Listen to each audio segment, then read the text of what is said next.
اوس چې په دې ربیع الاول کې دا مسلمانان طبقه نام نهاد چې کوم خرافات به کوي او پیسې به لګوي، د مرچکي بلپونه به راوړي، چراغان به کوي، لارې کوڅې به صفا کېږي، دیګونه به باندې کېږي، او بیا به خرافات او غلط خبرې د رسول الله صلی الله علیه وسلم ذات مبارک پورې منسوب کېږي، او نوم به ورته ورکوي د جشن عید میلاد النبي شریعت د دې اجازت نه ورکوي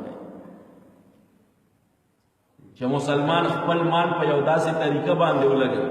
او بیا غټه المیه زمونږ د دې قوم دا ده چې دی وله بیا نوم د دین اسلام ورکوي چې دا د الله دین دی. مونږ د خپل ایمان او د اسلام ټول احساسات او جذبات د ربیع الاول په میاشت کې راجمع او د ربیع الاول په میاشت کې د یوې ورځې ته مونږ ایښودي په 12 ربیع الاول باندې. نو که چاته ووایه لکه مونځ دې کړی دی، مونځ نه کوي، په جلسو کې مونځ پاتې دی، په عید میلاد النبي کې مونځ پاتې دی، مونځ اودس نه کوي، هلکه حج در باندې فرض دی، په حج کې پیسې نه لګي، حج نه ځي، حج نه کوي، هلکه روجي دې نیسلي دي، روجي نه نیسي، بس همارے یہاں میلاد وکړي، بس مونږ میلاد کوو. او چې میلاد وکړي زړه دوره خوشحاله شي چې مونږ د رسول الله صلی الله علیه وسلم سره د عشق تقاضا پوره کړه. دا خو د عشق تقاضا نه ده. صحابه کرامو نه لوی عاشقان په مخ د ځمکه به څوک پیدا نه کړي، نه په اولینو کې او نه په آخرینو کې. صحابه کرام خو جشن عید میلاد النبي نو کړی، 100 کاله صحابه کرام ژوندي وو د رسول الله مبارک د وفات نه وروسته. 600 کالو پورې په امت کې دا رواج نو. د مصر بادشاہ ملک اربل په وړومبي ځل 600 کاله بعد جشن عید میلاد النبي دا رایج کړی، دا بدعت. نن حکومت هم وایي چې موږ به په عظیم الشان او شایان شان طریقې باندې عید میلاد النبي مناوو. تاسو به دلګانو سه عید میلاد النبي مناو کوئ، تاسو نه خو هغه چوړی لړه ووته کنه، تاسو پرېښوده.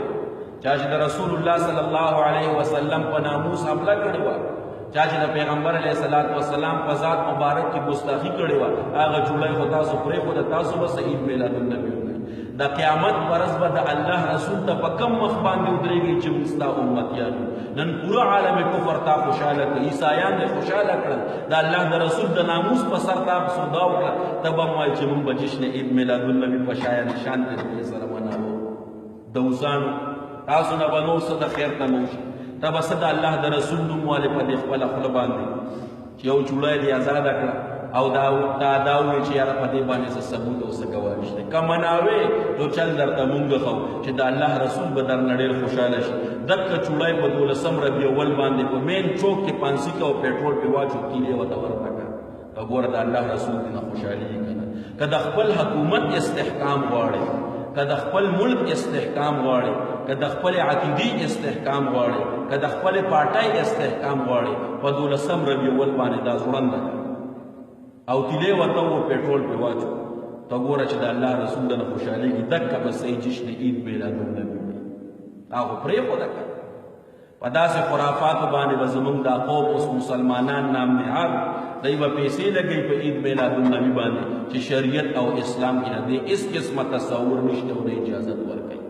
نو هر هغه مسلمان چې هغه د الله د دین نه علاوه په خرافاتو باندې، په بدعاتو رسوماتو باندې او د الله او د الله د رسول په نافرمانۍ کې خپل مال لګوي، هغه هم د دې آیت په وعید کې داخل او شامل. الله تعالی دې موږ د رسول الله صلی الله علیه وسلم صحیح عاشقان کی او د قیامت پر ورځ به موږ نه چیف جسټس خلاص کی د الله پاک نه او د دوزخ د اور نه، او نه به مو د وزیر اعظم خلاص کی. قسم په الله د ټولو مسلمانانو یوه اثره د شفاعت کبرا چې د الله رسول زموږ شفاعت وکړي. الله تعالی دې زموږ شفاعت نصیب کړي او الله تعالی دې زموږ د رسول الله صلی الله علیه وسلم د لاسونو مبارکو د حوض کوثر به نصیب کړي. الله تعالی دې په دې باندې مال او تاسو د عمل توفیق نصیب